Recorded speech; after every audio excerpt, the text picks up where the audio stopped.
I'm Denise. She's a non-fiction editor. And I'm Louise. She's a fiction editor. And together, we're the Editing Podcast. Hello, and welcome to another episode of the Editing Podcast. This week, we thought we'd reflect on this year's Chartered Institute of Editing and Proofreading's conference. And if you're one of our Tier 2 Patreon supporters, there's a special bonus episode where Denise and I are going to talk a little bit more about how we tackle conference presentation nerves. Because we both presented at this year's conference, although the format of our sessions was very different. Yeah, it was. Why don't we start by chatting about something that was a big highlight for the both of us, and that was the buzz of the CIEP conference. Yeah. It was really buzzy, wasn't it? It was. And I think the CIEP conferences over the years have always had a good vibe to them, but this time felt different, and I can't quite work out why, but it did feel really, really special, didn't it? And I honestly can't put my finger on it either. We've been to that venue before. There were a lot of familiar faces, which is lovely. The structure was slightly different, which was nice. And maybe it gave us more space, I think. Yeah. Even just headspace. There were fewer streams of multiple speakers. The conference were a bit shorter this year, wasn't it? Yeah, so it was a bit shorter. And in the sort of breakout sessions, I think there were just 3 speakers to choose from rather than 4, which maybe just reduced that feeling of FOMO or overwhelm or whatever. But there was just a really nice vibe to it. And I think being in person is nice, isn't it? Yeah, it really. I was just going to say that being face to face is just lovely. It brings. I heard one guy, one of our colleagues, saying that getting together like this just brings him so much joy. And I think it is that thing about sort of hanging out with. Part of it's about hanging out with people who geek out over the same things as you. Yeah, definitely. It's and more than one person said that about for those people who it was. God, I'm getting my grammar all mixed up. For whom it was their first conference. So I spoke to quite a few first timers, which was really nice. Again, nice to see new faces there. And several of them commented about how it was like, meeting their people. Like, so I think it was lovely to experience that through their eyes, that it was the first time that they'd been in a large group of editors who all care about words and language and the value that we can bring to that. Yeah. That's really interesting that you mentioned that, actually, because it is lovely to catch up with familiar faces and old friends. It really is. But there is that whole new thing about it being a really kind of safe and cozy environment to meet new people in as well.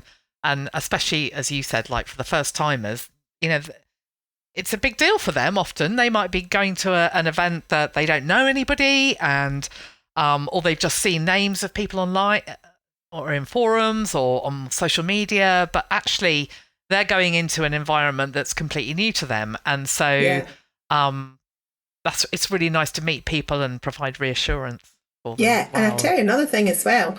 It was nice to meet quite a lot of young editors who were quite a bit younger than us. Yeah. Because it made me think, oh my goodness, yes, these are people that are still coming into the profession, that still want to do it and are looking to the future. They're not. Yeah. I think sometimes when you hang around, it's that echo chamber thing again, is it? When you hang around with editors who maybe have been doing it for a long time, are very experienced, sometimes they can be a wee bit jaded a little bit. That can creep in, especially when I think it's been a difficult couple of years for a lot of editors with AI and cost of living changes. And I think a lot of people are quite pessimistic about the future of editing. And it was lovely to meet enthusiastic, relatively new entrants. And I'm not saying even in terms of age, although it was nice to meet young editors, but just people that were coming into it and that were fresh and new and enthusiastic. I think that gives you a real boost. And had different perspectives and come from bringing different industry insights to them. Yeah. So, not necessarily, because like you said, when you spend a lot of time just hanging around with people who do pretty much what you do, then you do end up in that bubble of kind of, oh, this is my world. Was in actual fact, we were meeting people who worked in-house, but there were also people who'd worked who'd come in for completely other spaces than the publishing industry. They weren't involved with publishing before this, and there were various reasons why they've made the decision to take up an editorial role, but they weren't all.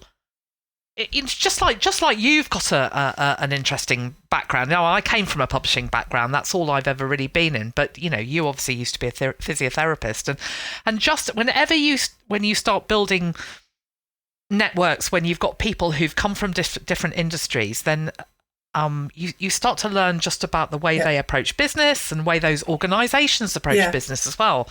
So that's really useful, and just reminds you that just because we've done things in our businesses one way doesn't mean they have to stay like that, doesn't mean we can't flex and be adaptable, and absolutely. It's just a really, really nice thing. The other thing I was thinking of was that because you were talking about structure earlier, but I do love the in-person element of it. For me, that's really brilliant, but I do like the fact that our conferences, the CIEP's conferences, are still hybrid.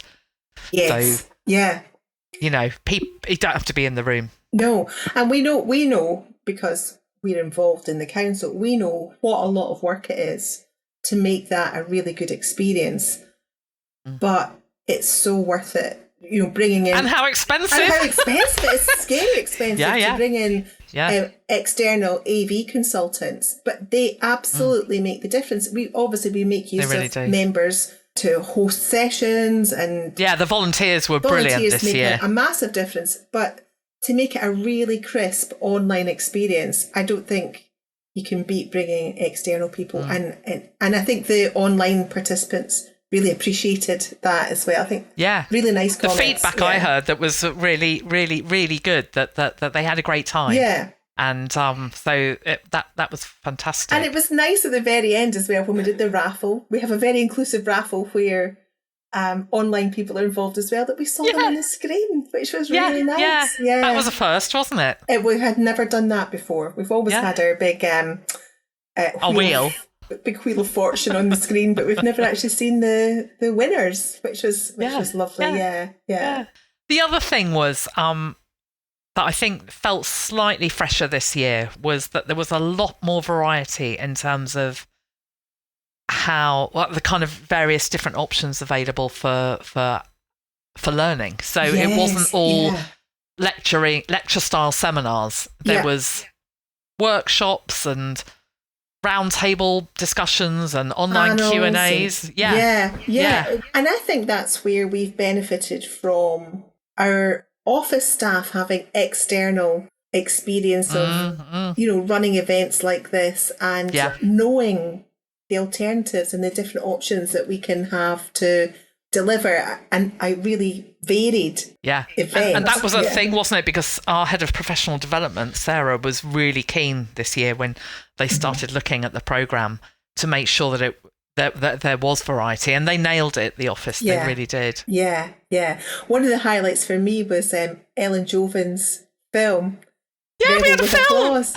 We had a film. It's the first time we've had a film. I don't know if we can expect that every year. I doubt it. No, unless somebody's got a film in the planning stage at the moment that's going to be ready for next year. But that felt really special. It really did. So if anybody hasn't seen it, it's basically Erin and her partner, Brad Johnson, going out and various places around the United States of America with what they call the grammar table, and people can just come up and ask Ellen any question they like about grammar, and she just answered. So she just really represented editors well, didn't she? She was an amazing advocate for editors, and she was amazingly, what's the word I'm looking for? Well, she was unprescriptive. That's what I noticed. That's the word I was grasping for. Descriptive rather than prescriptive. So recognising that there are lots of Englishes, and there's often no one way to do something. Yeah, sometimes things are a stylistic choice, and you've got options. And she was really good at giving sort of really user-friendly examples as well. And what amazed me was how engaged and how passionate quite a lot of these members of the public were about their opinions, but also how open some of them were to learning about new things, well, new to them things that we understand, but were absolutely new to them. And sometimes they did understand things, they just didn't know the name for it, or they understood a lot more than they realised, but they were just sort of checking in with her. Yeah. And I know it's been on limited release in the States, and Ellen has been showing it at other editor conferences. But it would be lovely if it could get a broader screening. I think it should be in art house cinemas across the UK, so that I can recommend it to all my friends. But I don't think you have to. You certainly don't have to be an editor to enjoy it. It was just a really great documentary. I have to confess, when we sat down and we realised it was an hour and a half long, I did say to you, that's awful long. I thought this was going to be about 20 minutes or half an hour. I don't know if I could sit through an hour and a half. Well, it absolutely flew past, didn't it? It did. I was feeling the same way, and because I just thought, that's a long time to sit in the cinema, especially when the seats aren't quite as comfortable and I haven't got any popcorn.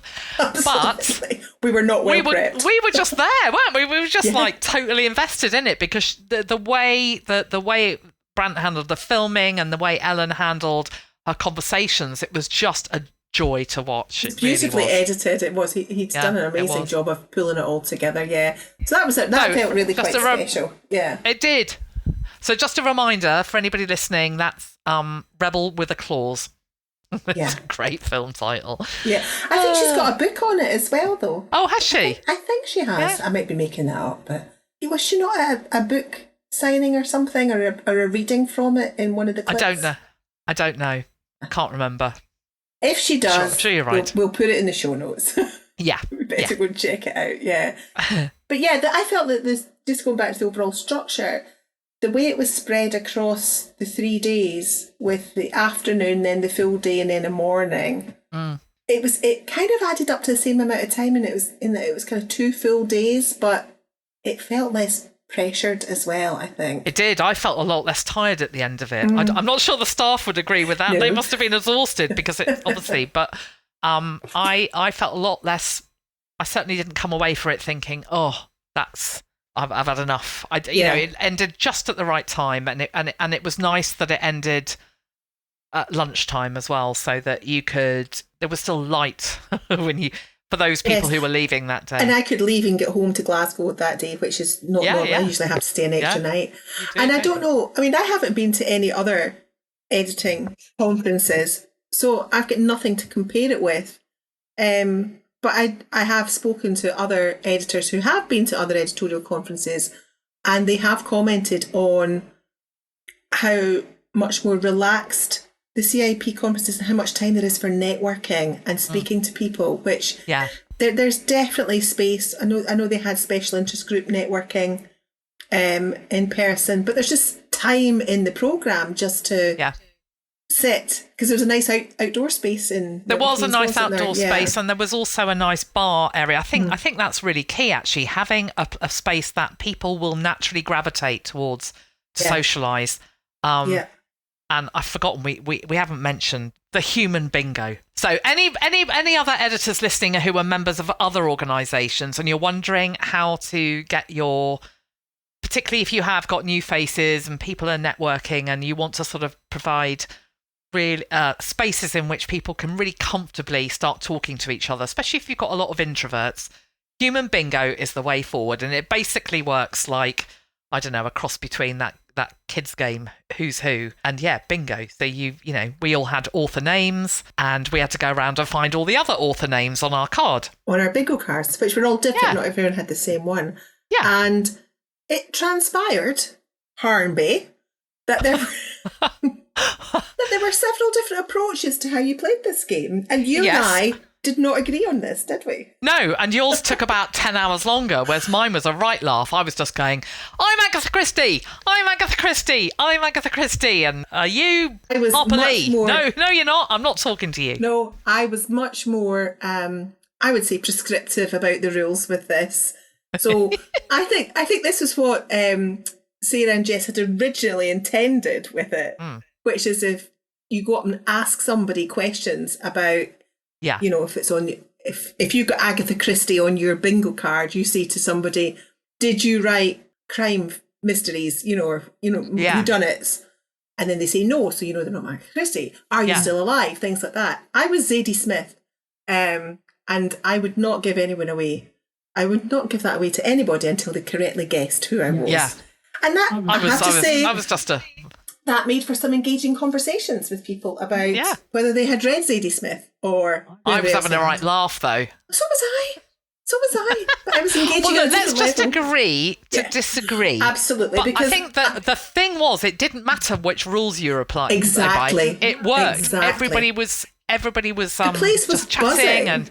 It was, and so that's such a great way to get people to socialise. Really, it's a massively quick icebreaker. And I have to say, I usually hate icebreakers. I feel that they're forced and kind of artificial, and they're putting you in a position where you're having to be something that you're not, almost, when you're trying to be creative about what you're thinking. This takes the focus off yourself, so you're not having to talk about yourself, but you're still having to engage with other people as much or as little as you want. Like, if it's, you can just go up and say, "Who are you?" and they'll get an answer, and if that's all that you can cope with, that's fine. Or it's not that I couldn't cope. I know couldn't cope. I just thought that was the way. That was a speedy version of it that you were doing. Speed human bingo. Anyway, it was a cracker. It was. But another thing that was a cracker for me was your session. My session. So why don't you tell listeners what you did for the conference? So I hosted a Q&A with the CIEP's Honorary Vice President, Susie Dent. And for those of you who are outside the UK, I think if you're in the UK, you probably know who Susie is. She's a lexicographer. She's on TV. She does lots of TV programmes there's comedy programmes. There's Countdown, our classic Dictionary Corner she was in for years. She does 8 out of 10 Cats, does Countdown with Jimmy Carr. And she's written loads of books on lexicography, very accessible. She writes children's books as well. She had a podcast. And she's podcast. It's finished now. Her podcast is no more, but it's still there. And it's got the most amazing title, which is Nothing Rhymes with Purple, or What Rhymes with Purple. And I know the answer to that because I'm Scottish. It's Purple. And that is a word. Anyway, I'm getting off the topic. But so it was the Whitcomb Lecture, which is the opening session for our conference. It's the first big thing that we usually have a guest speaker at. Now, unfortunately, Susie couldn't be there in person, so she dialed in via Zoom. So she was on the big screen and I was interviewing her and everyone was in the room. The weird thing about the setup was that she was on 3 big screens and I was at a lectern. And she was behind me. And you couldn't look at her. I couldn't see her. Because for the online people and for Susie herself, who were all on Zoom, I had to look at the camera. So I was looking at the camera. So if I turned to look at her on the screen, everyone would just see the back of my head. So I had to pretend that Susie was in the camera. So I'm doing lots of nodding, smiling at the camera. It worked really well, though. I think you pulled it off. For someone watching that, it really did look like you were having a conversation with her. I'm really, really glad about that. Obviously, I haven't seen the recording of it yet, but what did help me, although I didn't realise it till a good halfway through, was that behind the camera were windows and I could actually see the reflection of the screen in the window. So I could kind of see her in a way. So you sort of see her, yes. Yeah. So that was a Q&A, which I think I did about 40 minutes with preset questions with her that I had agreed with her. And then we opened the floor the mic to the floor. People ask questions from that. What I love about Susie is that she has this way of talking to camera in a way that you come out of it later and you realise you've learnt loads. Yeah. But it didn't feel like that at the time. You just felt like you were sitting in a front room with her or her living room or a lounge or something, having a cup of tea or a glass of wine. Yeah. She's got a really lovely, warm presence about her. She's a very generous interviewee. Yeah, she is, isn't she? She shares such a lot of information. And as she's very honest as well, she is, she's very human. Yeah, and she was very honest about her relationship with her editor. It's very complimentary as well. She's just recently written her first fiction book. Novel, yeah. Yeah, but as an interviewer, it makes all the difference when you've got somebody like Susie who takes the time to prep well. Yeah. Because she'd quite clearly thought about the questions that I had sent to her ahead of time, had very comprehensive answers prepared for them, but did not sound like she was just reading off a script. No. You know, she's probably said these things loads of times anyway, so she could just... But she knew what was coming. She knew what she wanted to say. Yeah. But she ad-libbed loads as well, didn't she? Yeah, she did. Yeah. Yeah, she's a great interviewee. And, you know, I very much hope she'll come back and maybe do something similar with us next year because it's a real highlight. Yeah, and I think she really set the tone for the conference as well. I think that helped too, is it being warm and accessible and, you know... Yeah. She kind of really encapsulates the CIEP's values of, you know, about just that sort of connection and community, that which is the vibe that we're, you know, as an institute, we're very keen. Totally leans into that, doesn't she? Yeah, she really does. Yeah. So you did a workshop on, I need to know, tell me that title again. 6 lyrical tools for fiction line editors. Okay. So my session was a workshop, and it was all about basically helping editors practice their line craft by being able to identify. We focused on 6 particular tools or rhythmic devices. So it was about being able to identify them and explore kind of the impact they have on a sentence or a paragraph, and how that rhythm shows rather than tells emotion. And I have to say, Denise, I was quite nervous about it because I've presented in the past, but I usually sort of give a lecture. You know, I've got a bunch of slides prepared, and this time the success of the session was entirely dependent on the participants, because if they didn't do the exercises that we were looking at, or they had nothing to say, it was just going to be really flat. And so had you never done a workshop? Was this your first time doing a workshop? It was my first doing a workshop. I've always done sort of more structured. Why did I not realise that was your first workshop? That must have escaped my notice. I don't know how. I can understand why you were nervous then, because that's entirely different. It's not just it's not the same as when you prepare a lecture. It's up to you.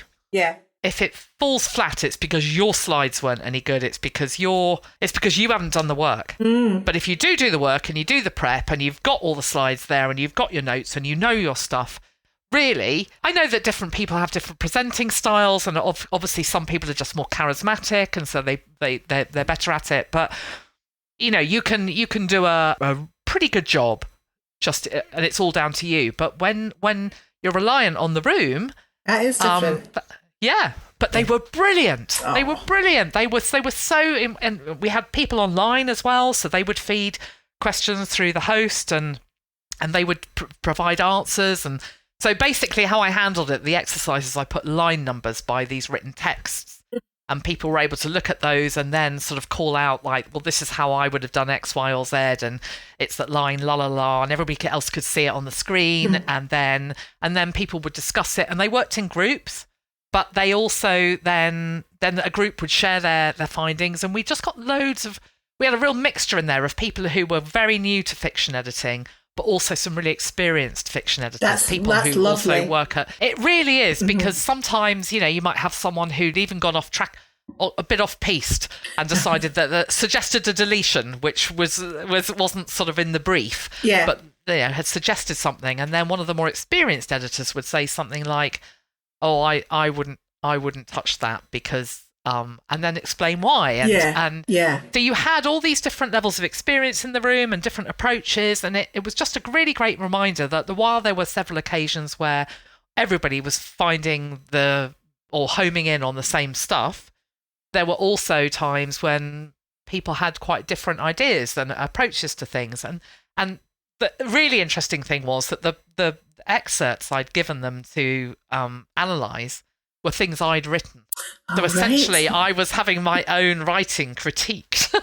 And how was that? It was great. It was great. You know, I wasn't worried about that at all. You know, I made it quite clear that I'd written them, so they weren't necessarily going to be I think selling author standard, but I think workshops are one of the most useful formats for editors to learn from, because like you absolutely said there, you're not just learning from whoever's leading the workshop, you're learning from the other people in the workshop. And sometimes that's where the gold is, because you're getting so many different perspectives. And also, as you, the person who's leading the workshop, you get to learn too. Absolutely. So you've set all these questions and these tasks for people to do, and you end up sort of thinking, I didn't think of that. Wow, they spotted something there that I hadn't. And so often when you're presenting something, it can feel like you actually miss out on the opportunity to learn. Because you have to take the lead. But that isn't the case in a workshop. And I would definitely do it again. Oh, that's good. Because I've done, now I think about it, I think almost everything that I've done has been kind of workshop based. Yeah. I haven't really thought about that actually. But I just wanted to say that for people who are listening who maybe shy away from workshops in this sort of setting, who are maybe intimidated by the thought of having to share their opinions on things, or or work in front of people, I think try and get over that somehow if you can, and be brave and attend, because you get so much from them. I think it's easier for somebody to say, especially if they're not very confident about speaking in front of other people in that sort of setting, or feel vulnerable about sharing their opinions of things. And let's face it, as editors, we usually share our opinions with our clients, our authors, not necessarily with other editors, but getting the chance to see how other editors work and how they think is so valuable. And I think anyone who's been in a workshop situation would say the same thing, that you can learn such a lot from everybody else, much more than you do from, like you say, lectures or those sort of... But it's one person's voice, isn't it? Yeah, and you're just set to receive as well. There's no interaction there. You're just receiving information.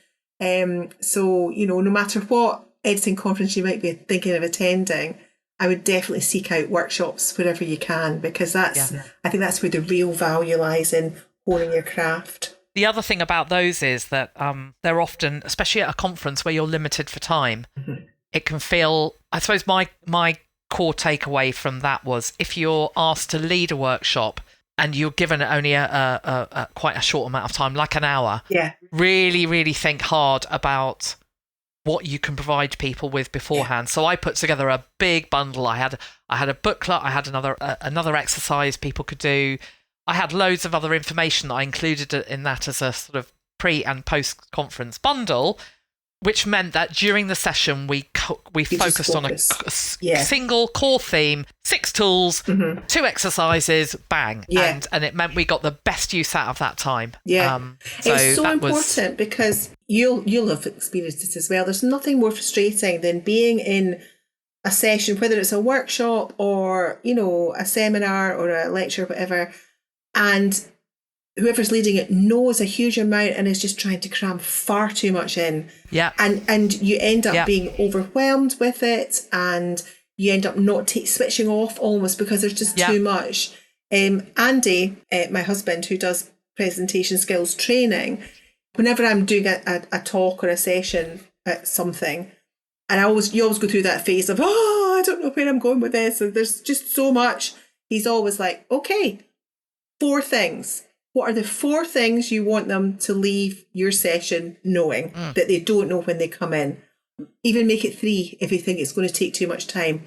Don't worry about everything else. Just think about what they're going to take away. And I find that really helpful, because I think a lot of us tend to want to share everything we know about a subject, because how else can somebody understand what you want to tell them? They have to have all the background and all the extraneous bits. But actually, you can narrow it down and filter it down to some really core takeaways that are actionable, and people will appreciate that much more than being overwhelmed with a tidal wave of new knowledge that they can't process. And especially if someone's trying to give all that knowledge and then they run out of time, and then that's such a shame as well, because you think it's a lost opportunity. So it's really good to hear a professional like your husband is endorsing that approach, like be niche, less is more. So The other thing I think that we both got some core takeaways was around the value of the editorial profession, which was the theme. That was the theme of this year's conference from the CIEP, the value of the editorial profession. And so a lot of the sessions, although they were very different and different topics, they were about focusing on suggestions and solutions for editors in a world where AI and the economic situation are affecting us all.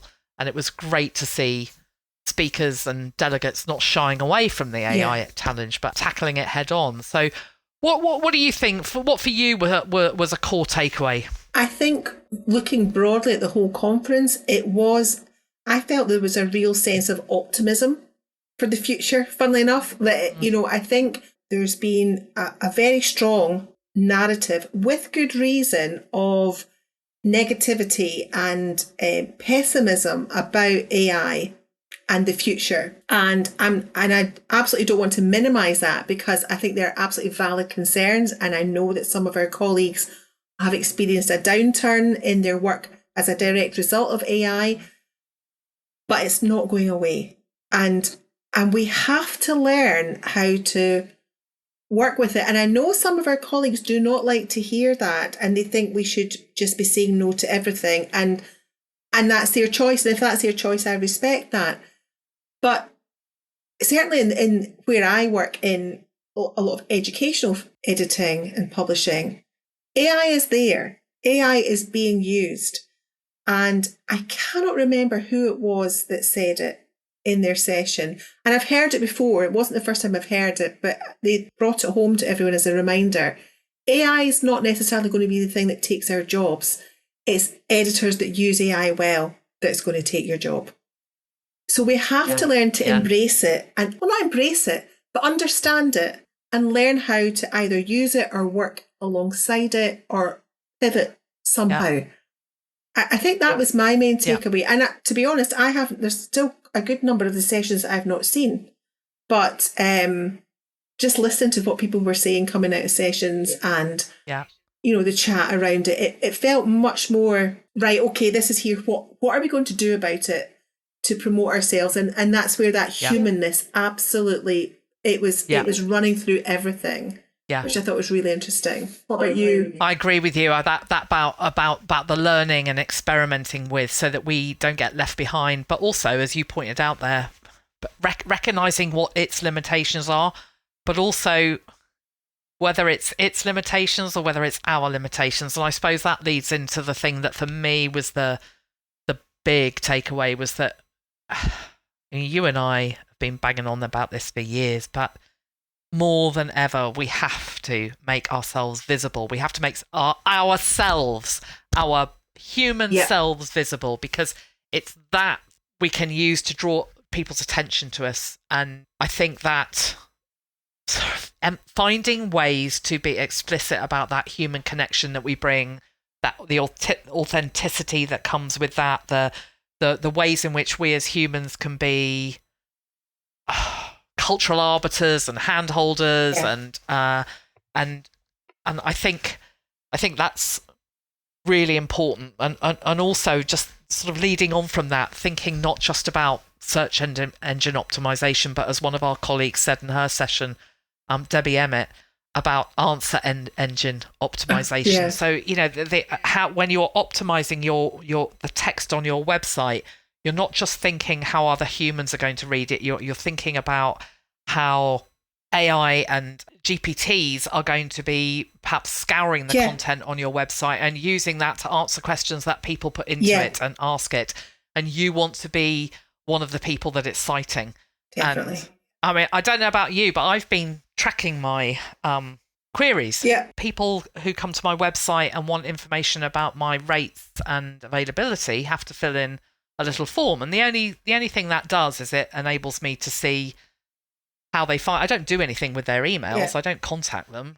It just enables me to see, and I'm seeing a really big upshift. In people not just using Google, but using AI. They're finding me via AI, and so I think it was really important that I was really glad to see people talking about that at the conference, about how we market ourselves, how we make ourselves visible, how we bring that humanness to the fore, so that people understand the value that we bring to the table. And I think that's always been the case for the sort of marketing that editors do, but I think it's become even more important now. And if I may, I shall just plug our Notes from the Podcast series, because we've talked about this all through the podcast for years, and we've distilled that information down into our 5 books. And the marketing book in particular talks about how you can be human in your marketing. So I think if you're listening to this and you're thinking, oh, maybe I have to step up my marketing, I'm not really doing much, but maybe I need to do more, maybe I need to tweak it, have a look at Notes from the Podcast book 5 on marketing, because that distills all that information that we've shared with you over the years, but you don't have to trawl through 146 episodes to find it first, which is why we wrote the books in the first place. So a little plug for the books there, Louise. That's a really good way to end. We really hope you enjoyed this episode. Don't forget that if you're one of our 2-tier Patreon supporters, you can listen to a bonus episode in which we're going to talk about ways we overcome conference speaking nerves. Thank you so much again for supporting us by listening. Until next time, she's been Louise. And she's been Denise. Join us again soon. Bye.